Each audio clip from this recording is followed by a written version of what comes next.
Rocco Nacino is embracing his kontrabida era. Bathala.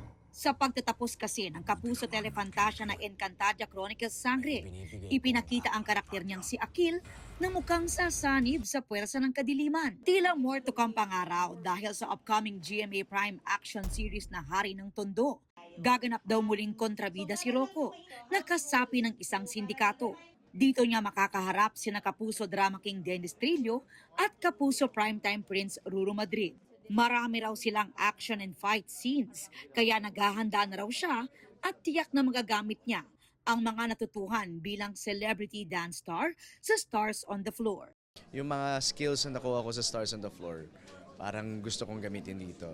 Medyo pagka-break dancer na eh. Magiging active na ulit ako sa jiu-jitsu at may aralin ako mga martial arts na specific na magagamit ng character ko dito. From Sapiro to Tondo naman si Isabel Ortega na pagkatapos gumanap bilang si Hara Armea, muling mapapasabak din sa aksyon. Social worker na ipinaglalaban naman ang karapatan ng mga kababaihan ang karakter ni Isabel. Magsa-start na rin ako mag-stunt training. Bumabalik ako sa mga dati kong ginagawa for Voltes 5. Dati nag-gymnastics po kasi ako. So, bumabalik ako sa gymnastics para karagdagang kaalaman.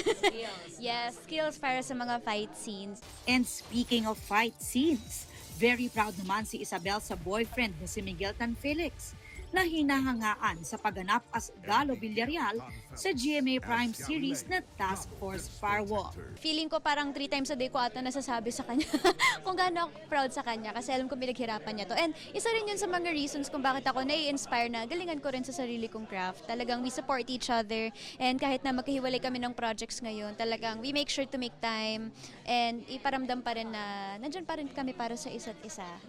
Aubrey Carampel, updated sa showbiz happenings.